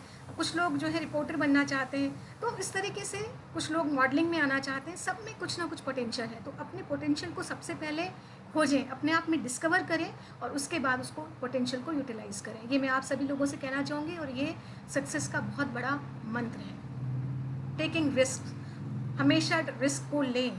अगर रिस्क नहीं लेंगे तो ज़िंदगी में कुछ नहीं होगा। रिस्क लेता है वो ही कुछ कर पाता है। रिस्पॉन्सिबिलिटीज़, हमेशा कहा जाता है कि घर में कौन बड़ा रिस्पॉन्सिबिलिटी लेगा। जो रिस्पॉन्सिबिलिटी लेता है वही हम फिर उसको मानने लग जाते हैं कि भाई हाँ हमारे बड़े हैं, रिस्पॉन्सिबिलिटी लिया है। तो रिस्क और रिस्पॉन्सिबिलिटीज़ जो है वो हमें लेना आना चाहिए। ये प्राइवेट इंस्टीट्यूट में तो बहुत बड़ी एक चीज़ होती है कि कौन रिस्पॉन्सिबिलिटी ले सकता है। CEO वगैरह की हम बात करें, बड़े बड़े गूगल, माइक्रोसॉफ्ट वगैरह की बात करें, तो होता है कि ये बहुत बड़ी कला होती है टेकिंग रिस्पॉन्सिबिलिटी। और जिसको हम कहते हैं playing safe with not get you to success. अगर आप सुरक्षित हैं, playing safe will not get you to success. अगर कुछ नहीं करेंगे तो आप डेफिनेटली जो है वो सक्सेस को नहीं मिलेगी आपको। आप सोच रहे हैं कि मैं कुछ नहीं करके सेफ हूँ, तो ऐसा गलत है, क्योंकि आप जड़ हो जाएंगे, आप में एक स्थिरता आ जाएगी। और मैं बार बार कहती हूँ रिस्क लेने से आदमी इनोवेट होता है, कुछ ना कुछ नया सीखता है। आप यकीन माने कि हम कुछ भी करते हैं तो हम हर क्षण ज़िंदगी में कुछ ना कुछ सीखते हैं, क्योंकि हम रिस्क लेके कोई ना कोई काम करते हैं और वो काम जो है हमें हमेशा आगे बढ़ाने में हेल्पफुल रहता है। The most successful person is one who is not afraid of taking risk at the right time. तो हमें सही टाइम पे भी रिस्क लेना ज़रूरी है। जब अगर टाइम निकल जाए उसके बाद आप रिस्क लें तो वो किसी काम का नहीं है। तो हमें सही टाइम की तलाश भी, सही टाइम पे भी रिस्क को लेना आना चाहिए, रिस्पॉन्सिबिलिटीज़ को लेने आना भी चाहिए। ये सभी हमारे सक्सेस के स्टेप्स हैं। तो आप सभी इसको फॉलो करके इन सभी स्टेप्स को ज़िंदगी में कन्फर्मेटरी तरीके से आप सक्सेस प्राप्त कर सकते हैं। There are no shortcuts to success. मैं हमेशा क्लास में कहती हूँ there are no shortcuts to success. कोई सक्सेस को पाने का कोई छोटा तरीका नहीं है। तो हमेशा ध्यान रखें, there are no shortcuts to success. आपको वर्क हार्ड करना है, आपको मैनेजमेंट करना है, आपको अपने जो पोटेंशियल है आपके अंदर उसको फुल्ली यूटिलाइज करना है। When it comes to motivation, knowing is not as important as doing. जानना इतना ज़रूरी नहीं है। अगर मोटिवेशन की बात करें तो जानना इतना ज़रूरी नहीं है जितना करना। हमेशा कहते हैं कि कुछ ना कुछ करना चाहिए, हम करेंगे तभी सीखेंगे। तो knowing is not important as doing. बहुत बार लोग कहते हैं कि ये आता नहीं है तो कैसे करेंगे, ये हमने कभी किया नहीं है। तो ये शब्द, ये टर्मिनोलॉजी तो हमें आज के युग में निकाल देनी चाहिए। पहले हम लोग क्लासेस ऑनलाइन नहीं जानते थे लेना, लेकिन इस कोविड ने हमें सब कुछ सिखा दिया किस तरीके से हम लोग बेटर परफॉर्म कर सकते हैं, ऑनलाइन क्लासेस ले सकते हैं। और आज भी हम इसमें लर्निंग फेज़ में हैं। कुछ और बेहतर विकल्प, इंटरनेट की अवेलेबिलिटी कई बार हम लोग देखते हैं, तो किस तरीके से हम इसे और इफेक्टिव ऑनलाइन सिस्टम को, वर्चुअल चीज़ों को बना सकें। तो there are no shortcuts to success when it comes to motivation. Knowing is not as important as doing. जानना इतना ज़रूरी नहीं है जितना करना। Certainly you need some intelligence, knowledge base, study skills, time management skills, but if you don't have motivation you won't get far. बिल्कुल सही कहा। आपके पास इंटेलिजेंस ज़रूरी है, बुद्धिमत्ता, नॉलेज बेस, आपके पास जनरल नॉलेज होनी चाहिए, ज्ञान होना चाहिए, स्किल्स, कुशलता होनी चाहिए, स्टडी स्किल्स होनी चाहिए, टाइम मैनेजमेंट स्किल्स होनी चाहिए, चेंज मैनेजमेंट भी होना चाहिए। सब कुछ आपके पास होनी चाहिए। सारी स्किल्स आपके पास ज़रूरी हैं, चाहे वो नॉलेज हो, चाहे इंटेलिजेंस हो, चाहे स्किल्स हो, चाहे एटीट्यूड हो, ये सब आपका ज़रूरी है। But if you don't have motivation, अगर आपके अंदर मोटिवेशन नहीं है तो आप उतना आगे नहीं जा सकते। पर्सनली मोटिवेशन मैं मानती हूँ, motivation is the key which starts the engine of the car standing on the highway to success. So motivation क्या है? मोटिवेशन बहुत ज़रूरी है सक्सेस के लिए। द रियल सक्सेस, जिसे हम लिगेसी कहते हैं। बच्चों ये वर्ड बहुत जानना ज़रूरी है। क्या होता है लिगेसी?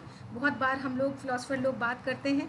लिगेसी क्या है? The real success is that which would help you not only in this life but also in the life after death.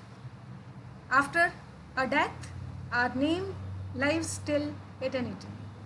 मेरा ये मानना है सक्सेस जब ही है किसी को जब उसे मरने के बाद आफ्टर डेथ याद रखा जाए, और उसी को हम लिगेसी कहते हैं। बहुत ज़रूरी है। अगर आपने अभी ज़िंदगी में जो भी कुछ किया, जो भी कर रहे हैं, ठीक है, सब अपना अच्छा से अच्छा कर रहे हैं, अपना 100% दे रहे हैं। मैं भी आज अपना 100% दे रही हूँ। आप लोगों से भी है, जब आप जॉब में आएंगे तो आप अपना 100% दें, इथिकली काम करें, ऑनेस्टली काम करें, बट काम वो ज़रूर करें जिसे आपको आफ्टर डेथ याद रखा जाए। और जैसे कि कलाम साहब, मैं बार बार कह रही हूँ, आज हम कलाम साहब का जिक्र कर रहे हैं। हम सभी हमारे ज़िंदगी में बहुत इम्पोर्टेंस रखते हैं। आज जिनका जन्मदिवस है, आप सभी जानते हैं, डॉक्टर राधा कृष्णन, आज उन्हें हम याद कर रहे हैं। क्यों याद कर रहे हैं? क्योंकि आफ्टर डेथ भी आज हमें उन्हें याद कर रहे हैं। तो कहीं ना कहीं उस पर्सनालिटी में, उस व्यक्तित्व में कुछ ना कुछ है, कुछ काम किया है उन्होंने जो उनको आज भी डेथ के इतने सालों बाद भी याद रखा जा रहा है और आगे भी याद रखा जाएगा।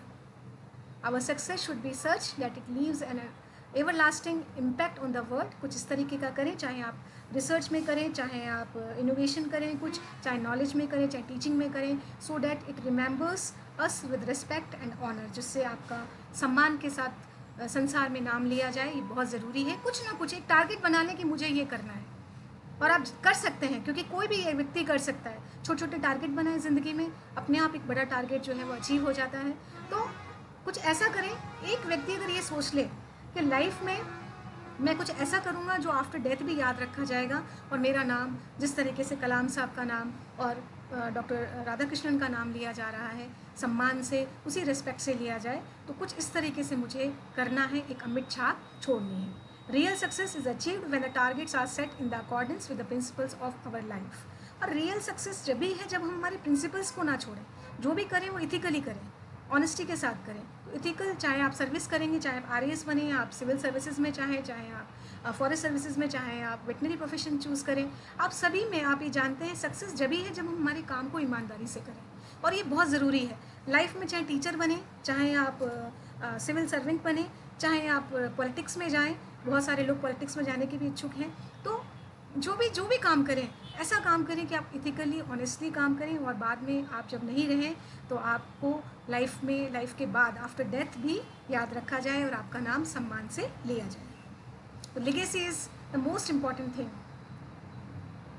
एक अप्रोच है स्टूडेंट्स जो आपके लिए मैं लेकर आई हूँ किसी भी प्रॉब्लम को फेस करने के लिए, सॉल्व करने के लिए। पासपा अप्रोच।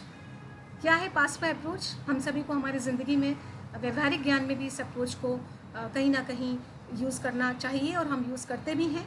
तो पासपा बड़ी से बड़ी मुश्किल को चुटकियों में आसान कर देती है। What is this paspa approach? This is pre analysis, solution and post analysis. Pre analysis, कोई भी प्रॉब्लम होती है उसका फेस करने से पहले आपको उसको एनालाइज करें, क्या है, किस तरीके से सॉल्व की जा सकती है। बहुत सारे डायमेंशन से हमें इसको सोचना पड़ेगा, चारों तरफ से दिमाग लगाएं किस तरीके से सॉल्व होगा।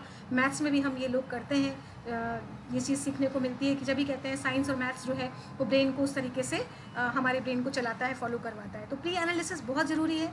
फिर सॉल्यूशन, किसी भी चीज़ का सॉल्यूशन, जो भी आपने प्री एनालिसिस करके कंक्लूजन निकाला है उसको उस तरीके से सॉल्यूशन दें और सॉल्यूशन निकालें।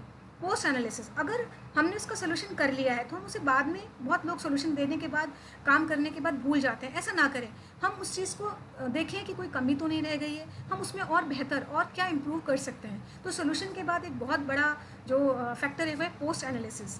जब भी हम किसी प्रॉब्लम को सॉल्व करें तो उसका पोस्ट एनालिसिस, क्या हम रियली में सक्सेस हुए हैं, और अगर सक्सेस हुए हैं उस सोल्यूशन देने में उस प्रॉब्लम के लिए, तो क्या हम और इफेक्टिवली उसका सोल्यूशन दे सकते थे, या क्या कमी उस सोल्यूशन को देने में रह गई है, जिससे हम फर्दर हमारा इम्प्रूवमेंट कर सकें, और कभी भी लाइफ में हमें आगे अगर ऐसी प्रॉब्लम्स को फेस करना पड़े, चैलेंजेस को फेस करना पड़े, तो हम उससे बेहतर तरीके से निपट सकें। दो तरीके की आप लोगों को पता है लर्निंग होती है, बहुत इंपॉर्टेंट। अब मैं लर्निंग पे आती हूँ, मैंने टीचिंग पार्ट लिया है, अब मैं लर्निंग पे आती हूँ। लर्निंग क्या है और कैसे होता है लर्निंग, ये स्टूडेंट्स के लिए बहुत इंपॉर्टेंट है। एक है मेमोराइजिंग फैक्ट्स, हम सभी बचपन से करते आ रहे हैं, जिसको कहते हैं कॉग्निटिव, जिसको कहते हैं यार बुद्धिमत्ता, बहुत ब्रेन शार्प है, उसको तो सब चीज़ें रट जाती हैं, याद हो जाती हैं। आप लोगों ने भी अभी एग्ज़ाम दिया है RPSC VO का, तो आप लोगों ने GK राजस्थान भी पढ़ी है, आपने पूरी BVSC एंड AH में भी मेमोराइजिंग फैक्ट्स ज़रूरी है। मैं ये नहीं कहती कि इसकी इंपॉर्टेंस कम है, हम नॉलेज लेंगे, हमको मेमोराइज़ करने पड़ेंगे फैक्ट्स को, हमें जब नॉलेज गेन करना है, तो ये हमारे लिए it is so essential. Cognitive learning is as well as important as experiential learning. तो कॉग्निटिव लर्निंग बहुत ज़रूरी है, बिल्कुल सही है, और साथ में इम्पॉर्टेंट है जो आज के युग में है, जिसमें हम बहुत इंपॉर्टेंटली कहते हैं कि आज का युग एक्सपीरियंशियल लर्निंग का है, मतलब डूइंग एंड एक्सपीरियंसिंग। आप करके देखो, हम एक्सटेंशन में हमेशा कहते हैं कि करके देखना है। तो जो भी है टीचिंग जो है वो बाय डूइंग, हमेशा से करके सीखते हैं। तो एक्सपीरियंशियल लर्निंग जो है आज के लिए, आज का जो युग है उसमें बहुत इंपॉर्टेंट है, और मैं ये मानती हूँ इससे हम बेहतर व्यवहारिक तरीके से सीखते हैं। तो एक्सपीरियंशियल लर्निंग बहुत ज़रूरी है, क्योंकि ये खुद करना सिखाती है। और ठीक है, मेमोराइजिंग फैक्ट्स एग्ज़ाम क्लियर करने में और हमें पढ़ने के लिए बहुत ज़रूरी है। ये भी एक उतना ही इम्पॉर्टेंट फैक्टर है लर्निंग के लिए जितना एक्सपीरियंशियल लर्निंग। और अगर बोथ दोनों का इंटीग्रेटेड फॉर्म हो जाए और हम दोनों को मिलाकर पढ़ें, तो वो सबसे इम्पॉर्टेंट है हमारे अचीवमेंट्स के लिए, हमारे टारगेट्स को अचीव करने के लिए। Experiment, yes, next is experiential learning cycle. कई लोग इसे प्लान डू चेक एक्ट भी कहते हैं, कई लोग इसको प्लान डू रिव्यू भी कहते हैं। एक लर्निंग साइकिल होती है, सबसे पहले प्लान करें, फिर डू करें, मतलब करें आप उस चीज़ को और उसका रिव्यू करें कि हमने क्या किया, क्या कमी रह गई, आगे क्या इम्प्रूवमेंट कर सकते हैं। तो प्लानिंग इज़ सबसे इम्पॉर्टेंट है। फर्स्ट ऑफ ऑल प्लानिंग ज़रूर करना है, फिर हमें डू करना है, रिव्यू को चेक भी कह सकते हैं हम। तो ये ज़रूरी है कि हमारे लिए तीनों factors, plan, do and review, एक साइकिल के रूप में। और आप जानें, आप कुछ भी करते हैं लाइफ में, आप अगर सुबह उठ के आपने प्रोग्राम आपका बना रखा है, शेड्यूल बना रखा है आपको पढ़ने का, आपने ये सोच रखा है कि आज मैं क्या पढ़ूंगा, क्या नहीं पढ़ूंगा, या आपने ज़िंदगी में कुछ करने के लिए प्लान कर रखा है, या आपने अपनी लाइफ के अपने मेंबर्स, आपके जो फैमिली मेंबर्स हैं उनके लिए कुछ करने के लिए सोच रखा है, तो आप सबसे पहले प्लानिंग करेंगे। और हम ज़िंदगी में कहीं ना कहीं आप और हम सभी लोग प्लानिंग करते हैं। तो प्लानिंग करके हम उसको एक्ट करते हैं और उसके बाद उसका रिव्यू करते हैं। ये तीनों चीज़ें बहुत ज़रूरी हैं आपको सक्सेस होने के लिए लाइफ में। तो आप हमेशा प्लानिंग करें, शेड्यूल बनाएं, उसके बाद आप उस चीज़ को एक्ट करें और फिर उसको रिव्यूइंग करें कि क्या कमियां रह गई और क्या उस तरीके से हम बेहतर कर सकते थे। Things to learn in life बहुत इंपॉर्टेंट है। मैं आपको एक एक करके इन चीज़ों के बारे में डिस्कस करूँगी कि आप लोगों के लिए, हम सब के लिए बहुत ज़रूरी है। और अगर हमने इन प्रिंसिपल्स को फॉलो किया तो ये हमारे लिए लाइफ भी बहुत आसान हो जाती है। तो मैं आप सबको सबसे पहले बताऊंगी things to learn in life में क्या क्या ज़रूरी है। देखिए, सबसे पहले मैंने जो पॉइंट लिखा है वह money is important, mathematics in life. आप बाज़ार सब्जी लेने जाते हैं, आपके पेरेंट्स घर में, मैथमेटिक्स कहाँ यूज़ नहीं होती, कैलकुलेटिव होते हैं, और कैलकुलेटिव होना ज़रूरी भी है।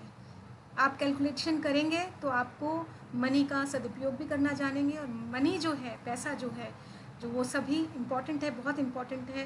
किस लिए इम्पॉर्टेंट है, क्यों इम्पॉर्टेंट है, ये आप सभी जानते हैं। इसको डिस्कस करना के लिए बहुत ज़्यादा स्कोप नहीं है। मनी इम्पॉर्टेंट है, लाइफ की हर छोटी ज़रूरतों के लिए मनी इम्पॉर्टेंट है। और ये आप जानें कि ज़िंदगी का फ़िलासफ़ी, आपका ज़िंदगी में मैथमेटिक्स जो है वो हर जगह काम आती है।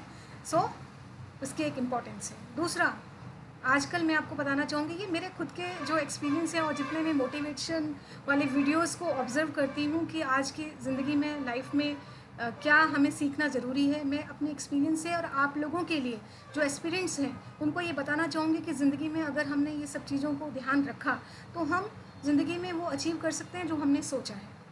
हमारे टारगेट्स हमें मिल जाएंगे, और डेफिनेटली जब हम हमारे टारगेट्स को अचीव कर लेंगे तो हम हमारे इंस्टीट्यूट के, हमारे स्टेट के और हमारे नेशन के डेवलपमेंट में कहीं ना कहीं पार्ट बनेंगे। English is important but grammar is not. आजकल देखते हैं, मैं आप सभी को, ये स्टूडेंट हम लोग, मैं यहाँ पर एक्सपीरियंस की बात ज़रूर करूँगी, क्योंकि आप जानते हैं, आप सभी ग्रामीण परिवेश से, बहुत लोग ग्रामीण परिवेश से आते हैं। इंग्लिश बहुत अच्छी नहीं होती है, लेकिन बच्चों, आज का जो युग है, मैं ये नहीं कहती कि इंग्लिश जो है आपको बहुत ज़्यादा ग्रामर में, आप ठीक है बहुत अच्छा करते हैं, ग्रामर जानते हैं, ग्रामर से आप बिल्कुल सही बोलते हैं, अगर आप करेक्ट हैं तो आप बहुत अच्छी बात है। लेकिन अगर आप इंग्लिश जो है फ्लुएंसी से बोल रहे हैं तो ये बहुत इंपॉर्टेंट है आजकल। मतलब मनी और इंग्लिश, आप सोचें कि आज के युग में दोनों ही बहुत इंपॉर्टेंस रखते हैं। जब आप भी BBSC एंड AH करने गए तो आप जानते हैं, जो लोग हिंदी मीडियम में आए थे वो लोग, थोड़ी सी मुश्किलें जिनको आती हैं तो इंग्लिश को इम्प्रूवमेंट करते हैं और इंग्लिश को लर्न करना है हमें। मैं भी आज उस लर्निंग स्टेज पे, मैं ये नहीं मानती कि कम्प्लीटली हमें सब कुछ आ गया है। हम रोज़ कुछ ना कुछ सीखते हैं, इम्प्रूवमेंट करते हैं, रोज़ वोकैबुलरी को ऐड करते हैं। तो आप सभी से मेरी गुजारिश है कि आप लोग इंग्लिश को बहुत इंपॉर्टेंस दें और लाइफ में अपनी ग्रामर को इम्प्रूव करें, अपनी वोकैबुलरी को इम्प्रूव करें। और इंग्लिश में हम लोग कभी अपने आप को, अगर हमने इन्फीरियर महसूस नहीं किया तो हम बहुत अच्छे जहाँ मैनेजमेंटल पोस्ट की बात आती है, वहाँ पर प्राइवेट सेक्टर की बात आती है, अगर इंग्लिश अच्छी होती है तो हम लोग आगे बहुत अच्छा कुछ कर सकते हैं। हम डिटेल में डिस्कस करेंगे प्राइवेट सेक्टर में क्या क्या अपॉर्चुनिटीज़ हैं। Next, curiosity of learning is important. मैंने जैसे अभी कहा, लर्निंग में क्यूरियोसिटी इंपॉर्टेंट है। अगर आप लर्निंग में क्यूरियोसिटी नहीं रखेंगे कि मैं बस हो गया, अब मेरे को बस ठीक है, जितना आ गया उतना बहुत है, नहीं, आपको रोज़ कुछ ना कुछ सीखना है, बहुत इंपॉर्टेंट है। टेम्परामेंट इज़ गेम, अडेप्टेबिलिटी, जो खेलना है, आप आउटडोर गेम ज़रूर खेलें। ये आप में टेम्परामेंट को, आप में पेशेंस में रखने की, आपको हारने की आदत, अगर आपका फेलियर भी हो जाता है तो आप में ये टेम्परामेंट को बढ़ाने की पूरी जो है सक्षम बनाता है। Sunlight is important than tubelight. आप ध्यान रखें इस चीज़ को, सनलाइट कितनी इंपॉर्टेंट है। क्या इंपॉर्टेंट, इससे क्या कहना चाहती हूँ, उससे ये कि जो sunlight is important than tubelight means जो प्राकृतिक जो सनलाइट है वो बहुत इम्पॉर्टेंट है आपके जो गोल्स हैं, जो गोल्स उनको अचीव करने के लिए, मतलब बड़ी जो रोशनी, टारगेट्स हैं उनको अचीव करने के लिए देता है। तो बहुत ज़रूरी है, छोटी सी रोशनी बड़ी रोशनी में तब्दील हो जाती है। Job is important and title, हाँ बहुत बड़ा, आप लोग कहते हैं कि अरे जॉब का टाइटल जो है वो इम्पॉर्टेंट होना चाहिए। नहीं, जॉब का टाइटल जो है वो इम्पॉर्टेंट नहीं है, जॉब इम्पॉर्टेंट है, और जॉब में आपको सेटिस्फेक्शन क्या मिल रहा है वो ज़्यादा इंपॉर्टेंट है। रादर कि आपको सेटिस्फेक्शन क्या मिल रहा है जॉब में। कई लोग कहते हैं मैं असिस्टेंट मैनेजर हूँ, मैं ये हूँ, तो ये जॉब छोटी नहीं है। कोई लोग कहते हैं जॉइंट डायरेक्टर बनकर बड़ा हो जाऊंगा, लेकिन हो सकता है वेटनरी ऑफिसर बनकर आप ज़्यादा सेटिस्फाइड हो सकता है आप बड़े एडमिनिस्ट्रेशन में जाने की बजाय टीचिंग करना ज़्यादा पसंद करते हो। तो ये आपका सेटिस्फेक्शन खुद का है। Job is important then title, title ज़रूरी नहीं है, आप जिसमें सेटिस्फाइड हैं वो इम्पॉर्टेंट है। सो हमेशा ध्यान रखें, जॉब का टाइटल कभी ज़रूरी नहीं होता है, आपका ज़रूरी है, आपका इम्पॉर्टेंट है आप क्या जॉब कर रहे हैं और उसमें आप कितने सेटिस्फाइड महसूस करते हैं। You are never perfect in job का, आप कभी भी जॉब के अंदर परफेक्ट नहीं होंगे, ये आप मान के चलें। और यही जो आपके अंदर परफेक्शन नहीं होती, यही क्यूरियोसिटी ऑफ लर्निंग जो है ये आपको आगे बढ़ाने में मदद करती है। There is no distant vision and no big goal. आप ये ध्यान रखिए, बहुत बड़ा विज़न, बहुत बड़ा गोल लेकर हमें कभी नहीं चलना है, और वो कामयाब भी नहीं होता है। आप कलाम साहब को भी देखेंगे, आप बड़े बड़े जितने भी लोग हैं जो हमारे आइडियल हैं, आप देखेंगे छोटे छोटे से उन लोगों ने काम किया, और उसके बाद वो जो उनका जो विज़न था वो बहुत बड़ा रूप ले लिया, उसने बड़ा गोल अचीव कर लिया। तो हमेशा छोटी छोटी चीज़ों पर ट्राई करना है, छोटी छोटी चीज़ों को फोकस करके, छोटे छोटे टारगेट्स को अचीव करके बिग गोल की तरफ आगे बढ़ना है। Doing the present perfect is important. सबसे इम्पॉर्टेंट बात, हम भविष्य की चिंता करते हैं, हम कभी ये नहीं देखते हैं कि हम अभी क्या कर रहे हैं। Doing the present perfect is important, present को परफेक्ट करना सबसे इम्पॉर्टेंट है। तो आज ही आप सब चीज़ें छोड़कर ये सोचें, जो भी लोग इंटरव्यू की तैयारी कर रहे हैं या किसी एग्जाम की तैयारी कर रहे हैं, हम प्रेजेंट में कितनी मेहनत कर सकते हैं उस प्रेजेंट को। और अगर हम ऑक्यूपेशन में हम टीचिंग करते हैं, हम उस प्रोफेशन में हैं, तो हम हमारे आज के प्रोफेशन को किस तरीके से ज़्यादा काम करके अपना 100% देकर प्रेजेंट से किस तरीके से परफेक्ट कर सकते हैं, ये हमें ध्यान रखना है कि अगर प्रेजेंट परफेक्ट होगा तो आगे सब कुछ ठीक होगा, भविष्य उज्जवल होगा, और पुरानी जो गलतियां हैं उनको हम ठीक कर सकें, उनको रेक्टिफाई करके अपने प्रेजेंट को परफेक्ट बना सकें, जिससे हमारा फ्यूचर हमेशा क्रिएटिव होगा और बहुत अच्छा होगा, जिसका हमने इमेजिन भी नहीं किया होगा। Impatience is better than not doing. मैं बार बार आपको कह रही हूँ, इम्पेशेंस, आपका इम्पेशेंस बेटर है कुछ नहीं करने से।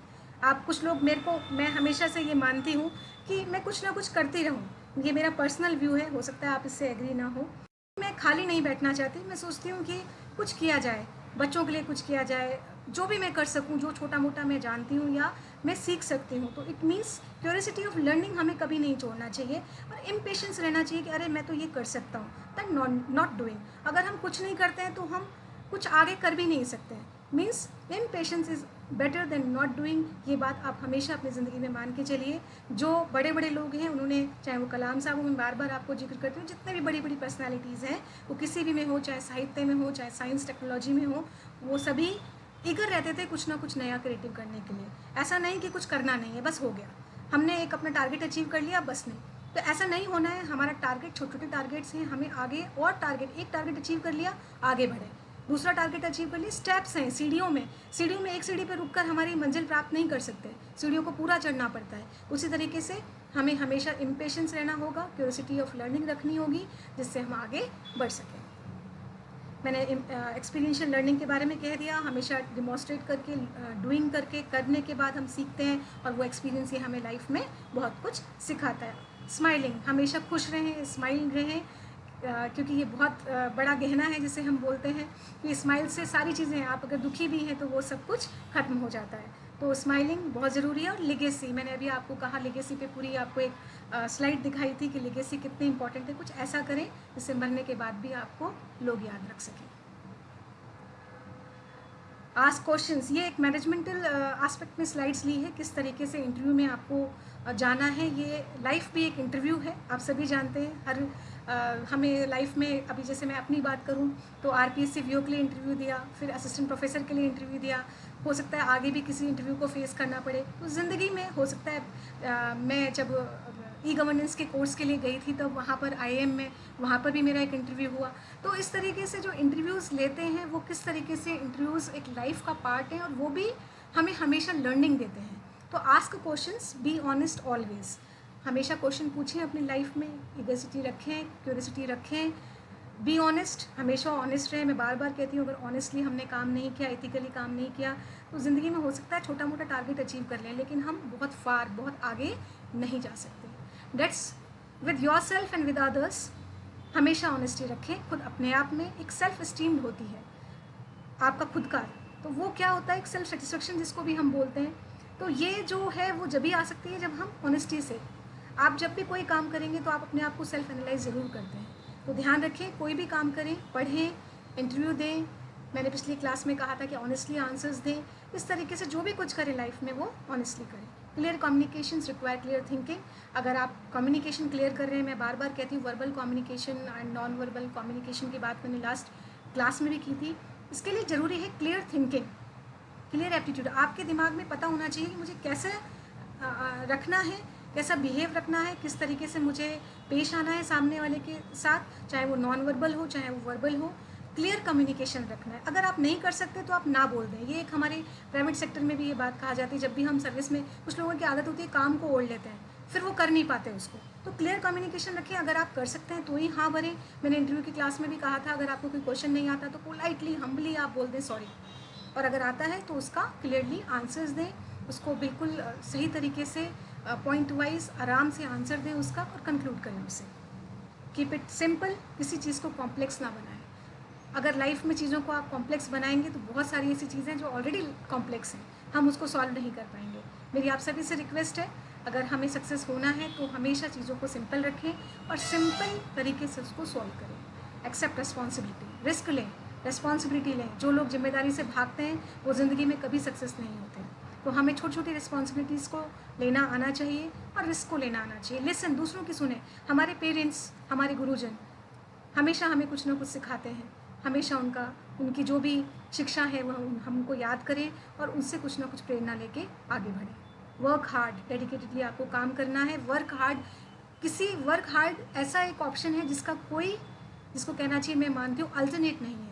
हार्ड वर्किंग का ज़िंदगी में कोई अल्टरनेट नहीं है। आपकी हार्ड वर्किंग से ही आप ज़िंदगी में लक्ष्य को, टारगेट्स को अचीव कर सकते हैं। बी अ टीम प्लेयर, आप लीडर बने। और आज का युग नहीं है कि आप अकेले अकेले काम कर सकें, आपको हमेशा टीम बिल्ड करनी पड़ेगी। मीन्स अगर आप वीओ हैं तो आपको हॉस्पिटल में आपको टीम बिल्ड करनी पड़ेगी।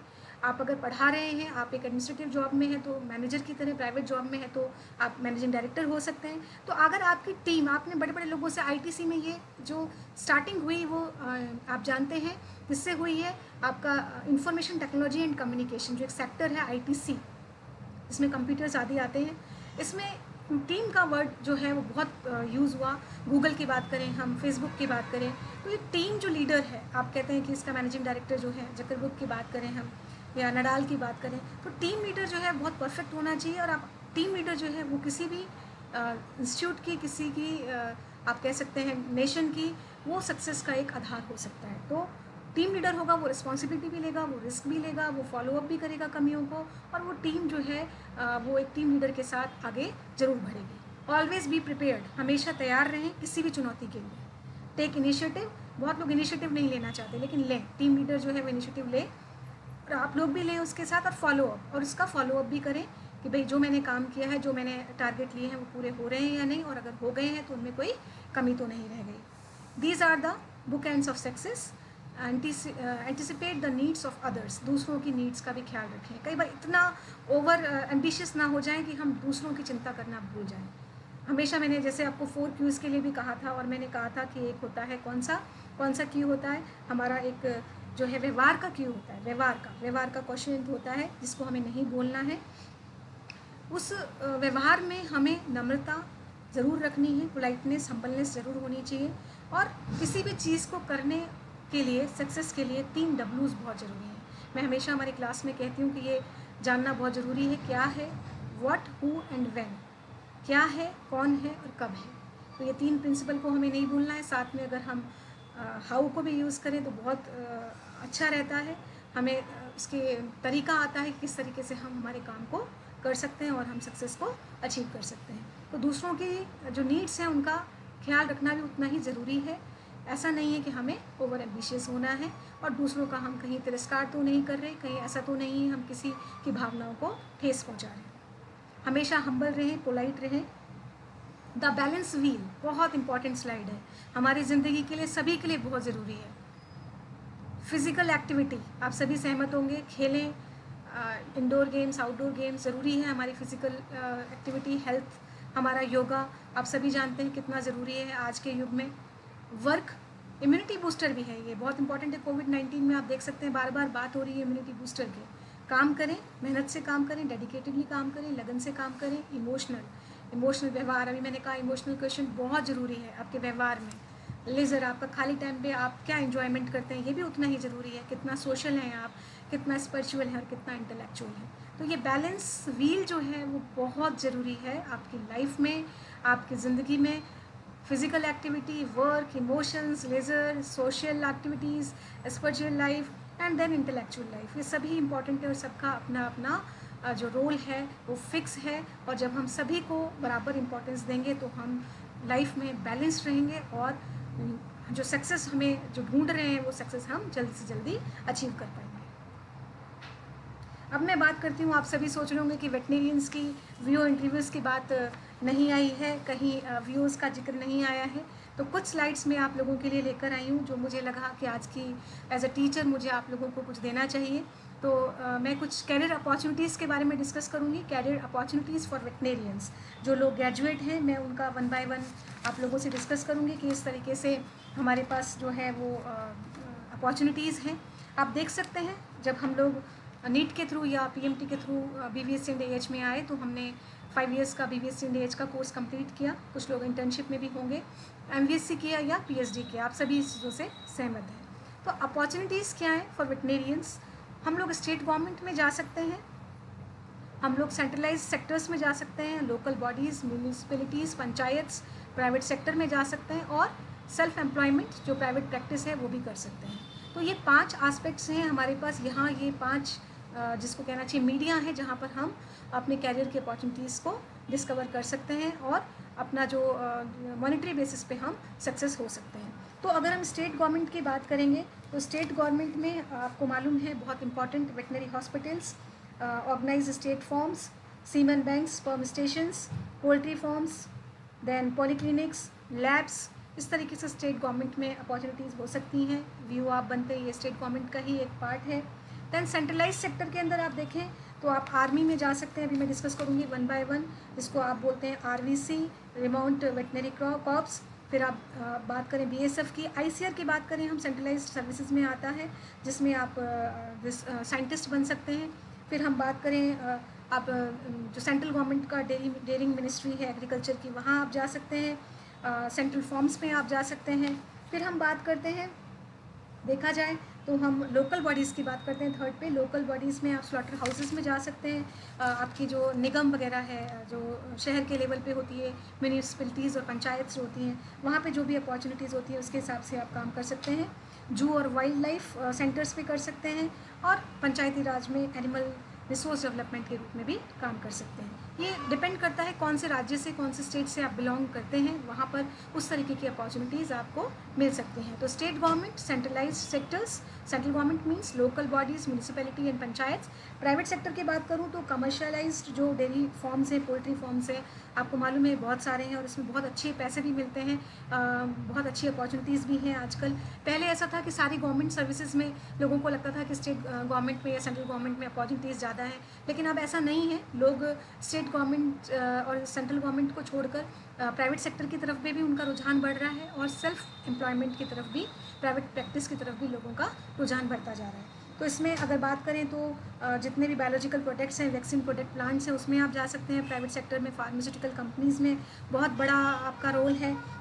फूड प्रोसेसिंग इंडस्ट्रीज़ में आपका, चूँकि जो LPT पढ़ के आए उनका फूड प्रोसेसिंग में भी बहुत बड़ा रोल होता है। Self employment and private practice आप सभी जान सकते हैं। कंसल्टेंसी, ये आजकल बहुत बड़ा एक टर्म हो गया और ये वेटनरी साइंस और एनिमल साइंसेज में भी उतना ही उपयोगी है। आप ये ना सोचें कि हम कौन से ग्रेजुएट, वेटनरी ग्रेजुएट हैं तो हमें ये नहीं मिलेगा, फार्मा में होना चाहिए था, ऐसा कुछ नहीं है। सेल्फ एम्प्लॉयमेंट या जो प्राइवेट प्रैक्टिस है वो बहुत एसेंशियल, आजकल एसेंशियल से ज़्यादा हम लोग रुचि लेने लगे हैं। कंसल्टेंसी बहुत इंपॉर्टेंट वर्ड है। आप मान सकते हैं एंटरप्रेन्योरशिप, आजकल एक बहुत बड़ा वर्ड आ गया एंटरप्रेन्योरशिप। एक्सटेंशन में हम बार बार बात करते हैं एंटरप्रेन्योरशिप की, live stock farms, poultry farms को खोलने के लिए, इससे हम बहुत पैसा कमा सकते हैं। अभी मैं कल ही न्यूज़ में देख रही थी कि गुजरात में जो साबरकांठा डेयरी वाले हैं वहाँ फीमेल्स हैं जिन्होंने एक साल के अंदर करोड़ों रुपये की भी इनकम दी है और बहुत अच्छे से वो अपनी फैमिली को कर रही हैं। सब लोगों को देखा मैंने कि किस तरीके से प्राइवेट प्रैक्टिस से भी हम लोग उतना ही अर्न कर सकते हैं जितना स्टेट गवर्नमेंट, उससे कहीं ज़्यादा स्टेट गवर्नमेंट और सेंट्रलाइज गवर्नमेंट में कर सकते हैं। तो state government, centralize sectors, local bodies, municipalities, panchayat, private sector and self employment. Modi ji ने बहुत छोटे छोटे एंटरप्रेन्योरशिप्स को बहुत ज़्यादा प्रमोट किया है। तो मैं इसको आप लोगों को भी बताना चाहूँगी, चाहे वो डेयरी सेक्टर हो, चाहे वो पोल्ट्री का हो, चाहे वो इक्वाइन का हो, सब जगह हम सेल्फ एम्प्लॉयमेंट को देख सकते हैं। छोटे छोटे से डेयरी यूनिट्स डाल सकते हैं जिससे हम हमारे परिवार का पालन पोषण कर सकें। साथ ही में ये जो सेल्फ एम्प्लॉयमेंट है, मैं ये बताना भी चाहूँगी as a teacher, as a view, as a veterinarian, as a professional, veterinary professional की तरह आप फार्मर्स को भी जैसे डेयरी फार्मिंग है या जिस तरीके से वो कुछ कर सकें, तो सेल्फ एम्प्लॉयमेंट उन लोगों के लिए भी आप मार्गदर्शन कर सकते हैं, उनको गाइड कर सकते हैं, उनको बता सकते हैं। वो कंसल्टेंसी में भी आ जाएगा। Career opportunities for veterinary graduates के लिए क्या क्या करियर अपॉर्चुनिटीज़ हैं उसको हम एक बार डिस्कस कर लेते हैं। वेटनरी प्रोफेशन में क्या क्या है। Animal husbandry departments of state governments, आप जानते हैं VO, जिसके लिए आप तैयारी करने जा रहे हैं। VO मीन्स वेटनरी ऑफिसर, जो आगे जाकर आप सभी जानते हैं एनिमल हस्बेंड्री में VO होंगे, फिर SVO होंगे, senior veterinary officer, deputy director, then joint director और फिर एडिशनल डायरेक्टर एंड डायरेक्टर। ये सभी पोस्ट हैं animal husbandry department of state government. Rajasthan की बात करें, दूसरा स्टेट कोऑपरेटिव डेयरी फेडरेशन, जिसे हमारे राजस्थान में RCDF है, कई जगह पशुपालक कोऑपरेटिव डेयरी फेडरेशन है। तो अलग अलग नाम है हर स्टेट में, वहाँ पर VOs की जॉब होती है, अलग नाम होता है, मैनेजर, उसमें मैनेजर्स की पोस्ट होती है, तो वो भी VOs को ही सेलेक्ट करते हैं। तो मेरे ख्याल से हमारे राजस्थान में इसके लिए इंटरव्यू होने भी वाले हैं, तो आप लोग ध्यान रखें। फिर मैंने कहा एंटरप्रेन्योरशिप, अभी मैंने डिटेल में डिस्कस किया। Pharmaceutical companies, marketing of drugs and vaccines, मेरे कुछ क्लासमेट्स भी इसमें अभी जो है वो हैं फार्मास्यूटिकल कंपनीज़ में, तो हम लोग इसमें एक बेहतर अपॉर्चुनिटी मिल सकती है क्योंकि इसमें जो पेमेंट है बहुत अच्छा होता है। तो फार्मास्यूटिकल कंपनीज़ में भी एक जॉब अपॉर्चुनिटीज़ हैं आप लोगों के पास कि आप लोग इसमें मार्केटिंग में जा सकते हैं। फिर आता है रिमाउंट वेटनरी कॉर्प्स, इसको RVC कहते हैं। बहुत स्टूडेंट्स, बहुत हमारे सीनियर्स और जूनियर्स इसमें हैं। पैरामिलिट्री फोर्सेस, बहुत सारे लोग इस पैरामिलिट्री फोर्सेस के अंदर भी जाते हैं। बहुत सारे हमारे सीनियर्स हैं जिन लोगों ने इसमें जॉब किया है। मैं आपको कुछ जो बताना चाहूँगी उसमें ITBP, Indo Tibetan border police, BSF border security force and other forces, paramilitary forces, इसमें भी आप लोग जा सकते हैं। तो आप लोग समय समय पे ध्यान रखें, पोस्ट निकलती रहती है। बैंक सेक्टर और इंश्योरेंस कंपनीज बहुत अच्छा सेक्टर है। पहले ये कहा जाता था कि एग्रीकल्चर ऑफिसर ही इसके अंदर, जो एग्रीकल्चर स्नातक किया हुआ है, कृषि स्नातक है, ग्रेजुएट्स हैं, वही इसमें कर सकते हैं। लेकिन आजकल वेटनरी ऑफिसर्स भी इसमें जा रहे हैं बैंक सेक्टर्स में। मेरे बहुत सारे जूनियर्स जो हैं वो अभी जो है प्रोबेशनरी ऑफिसर्स में सेलेक्ट हुए हैं और बहुत अच्छा कर रहे हैं। फिर private poultry production and dairy farms, stud farms, race course, equines के लिए, जैसे मैंने पहले डिस्कस किया, एक बहुत जाना पहचाना नाम है, आप सभी को मालूम है, विंकीज़ का एक NGO है जिसको आप कहते हैं ब्रूक्स, जो इक्वाइंस पे काम कर रहा है। तो इस तरीके से हम बहुत सारे काम प्राइवेट सेक्टर के तहत भी कर सकते हैं। डायग्नोस्टिक लेबोरेटरीज़ में भी हमारी उतनी इम्पोर्टेंस है। जू एंड नेशनल पार्क्स, जो पैथोलॉजी और पैरासाइटोलॉजी और माइक्रोबायोलॉजी से जो क्लिनिकल सब्जेक्ट से हैं उनका बहुत अच्छा स्कोप है डायग्नोस्टिक लेबोरेटरीज से। और मैं आपको बताना चाहूँगी जो लोग MBSc या PhD होते हैं उनको एनिमल हस्बेंड्री डिपार्टमेंट में भी प्रायोरिटी दी जाती है। उनको जिला स्तर पे जो डायग्नोस्टिक लैब है जिनको हम DDLs कहते हैं, जो डिस्ट्रिक्ट लेवल पे डिजीज़ डायग्नोस्टिक DDL होता है, डिजीज़ डायग्नोस्टिक लैब, जो डिस्ट्रिक्ट लेवल पे होती है वहाँ उनकी पोस्टिंग होती है। तो आप ये ना सोचें कि MBSc किया यार कुछ हुआ नहीं, कुछ ना कुछ उसमें 100% एडवांटेज रहता है। और आप ये मान के चलें, मैं हमेशा कहती हूँ ज़िंदगी में आपने कुछ भी किया है, भले ही आप व्यू ही बने, आपने अगर छोटे छोटे कोर्सेज़ किए हैं तो वो कहीं ना कहीं आपकी पर्सनैलिटी डेवलपमेंट में काम आएंगे। जू एंड नेशनल पार्क बहुत लोग इंटरेस्टेड होते हैं और अभी थोड़े दिनों पहले ही राजस्थान गवर्नमेंट ने पूछा है कि कौन ऐसे वेटनरी ऑफिसर्स हैं, सीनियर वेटनरी ऑफिसर्स हैं जो जू और नेशनल पार्क्स में सेवाएं देना चाहेंगे। वाइल्ड लाइफ से लोग जो जुड़े होते हैं वो लोग इसमें जिनका इंटरेस्ट होता है वो अपनी सर्विसेज देना चाहेंगे। तो बहुत लोग अपना अपना क्राइटेरिया फिक्स करते हैं। स्लॉटर हाउसेज में बहुत लोग अपनी सेवाएं देना चाहते हैं। मैंने जैसे कहा म्यूनिसिपल कॉर्पोरेशंस में, निगम्स में VOs की पोस्ट भी होती हैं। टीचिंग एंड रिसर्च ऑर्गेनाइजेशन, अब मैं बात करती हूँ MBSc और PhD की। तो MBSc और PhD की बात करें तो जैसे कि एक बहुत बड़ा इंस्टीट्यूट है, आपको मालूम है ICAR जो है वो एग्ज़ाम भी कंडक्ट कराता है फॉर द MBSc PhD के लिए जो सिलेक्शन होता है उसके लिए भी एग्ज़ाम होता है। JRF वगैरह SRF का भी नाम आप लोगों ने सुना होगा। और बाद में जाकर जो होता है वो नेट के साथ ARS होता है, आप सभी जानते हैं। तो ARS के एग्ज़ाम से आप लोग क्या बनते हैं, साइंटिस्ट बनते हैं, फिर senior scientist, then principal scientist. इस तरीके से आप हाई लेवल पे जाते हैं और ये सेंट्रल गवर्नमेंट की सर्विसेज होती हैं और इसमें बहुत अच्छा पेमेंट भी मिलता है। तो जो लोग टीचिंग और रिसर्च में जाना चाहते हैं, मेनली रिसर्च की बात करें, जो लोग रिसर्च में जाना चाहते हैं उनके लिए स्कोप है कि वो पोस्ट ग्रेजुएशन करें MBSc या PhD और ICAR के थ्रू जो ARS होता है उसमें एग्ज़ाम फाइट करके आगे साइंटिस्ट बने। देन एक बहुत इंपॉर्टेंट जो आजकल भी बहुत इंपॉर्टेंट है, development wing, research and R&D wings. पहले मेडिकल में ही इंपॉर्टेंट हुआ करती थी, ऐसा बोलते थे, आजकल उतना ही इंपॉर्टेंट है वेटनरी में भी। फार्मास्यूटिकल्स एंड अदर ऑर्गेनाइजेशन, मैंने कहा कि वैक्सीन बनाना है, हम क्या कंट्रीब्यूट, हम बहुत कंट्रीब्यूट कर सकते हैं। रिसर्च और जो डेवलपमेंट विंग है हमारी वो इस तरीके से हमें कर सकती है कि आप किस तरीके से वैक्सीन बनाएंगे, आप कॉन्स्टिट्यूट करें। आप जैसे अगर न्यूट्रिशन की बात करें, बहुत सारे लोग हैं जो बहुत अच्छी अच्छी कंपनीज़ में बहुत अच्छी अच्छी पोस्ट पे पहुँचे हैं, एशिया लेवल तक हेड गए हुए हैं। तो इस तरीके से आप फार्मास्यूटिकल कंपनीज़ में बीइंग अ न्यूट्रिशियनिस्ट आप बता सकते हैं न्यूट्रिशन है या फिर और सब्जेक्ट फार्माकोलॉजी है, किस तरीके से ड्रग का कॉम्बिनेशन होगा, किस तरीके से ड्रग का कॉम्पोजिशन होगा, किस तरीके से ड्रग बनाया जाएगा, वैक्सीन बनाया जाएगा। आप सभी लोग हैं जो ड्रग रिसर्च करेंगे और डेवलपमेंट विंग्स में काम करेंगे, बड़ी बड़ी जो वेटनरी से रिलेटेड है फार्मास्यूटिकल कंपनीज़ में। तो फार्मास्यूटिकल्स में भी उतना ही इम्पोर्टेंस है वेटनरी ऑफिसर्स का, जो वेटनरी प्रोफेशनल्स हैं, जितना कि टीचिंग में, रिसर्च में और स्टेट सर्विसेज में है। लास्ट पॉइंट जो मेरे दिल के बहुत करीब है, जिसको मैं हमेशा हमारे स्टूडेंट्स को, क्योंकि आप सब ग्रेजुएट हैं, चाहे ग्रेजुएट आर्ट्स फील्ड में हो, चाहे वो कॉमर्स फील्ड में हो, चाहे वो साइंस फील्ड में हो, चाहे साइंस में वो बायोलॉजी फील्ड में हो, चाहे वो बायोलॉजी करके वेटनेरियन बन गया हो या मेडिकल में आ गया हो, या वो मैथ्स करके IIT में सेलेक्ट हो गया हो, या छोटे मोटे जो भी छोटे इंजीनियरिंग कॉलेजेस हैं उससे वहाँ से उसने इंजीनियरिंग में ग्रेजुएशन किया हो या लॉ किया हो। आप जानते हैं IIT भी कर आज बहुत सारे लोग, आज अगर आप IAS का ICS 2019 का रिज़ल्ट देखेंगे तो आप जानेंगे कि शुरू के 10 में से 7 से ज़्यादा लोग IITians हैं, जो IIT सिविल इंजीनियरिंग होंगे, इलेक्ट्रॉनिकल, मैकेनिकल, ये सभी लोग IAS बन चुके हैं या जिन्होंने बहुत अच्छी रैंक्स को अचीव किया है। तो मेरा फोकस हमेशा ये रहा है कि आप लोग ग्रेजुएशन से ही 3rd year onward, 4th year onwards, point visible है।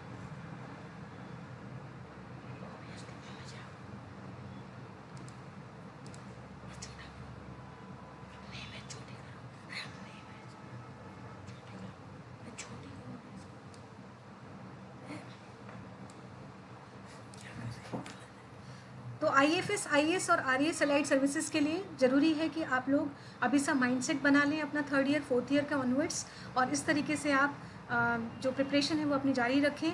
और जो सिर्फ आपका बैचलर होना, आपको सिर्फ क्या नाम है हमारी डिग्री का, BVSc एंड AH, बैचलर जो है वो किस में होना चाहिए, वेटनरी में। आप बैचलर हैं वेटनरी एनिमल साइंसेज में, तो आप ग्रेजुएट होने चाहिए। और उस एग्ज़ाम को, जिसका नाम है ICS, बहुत प्रतिष्ठित सर्विसेज है।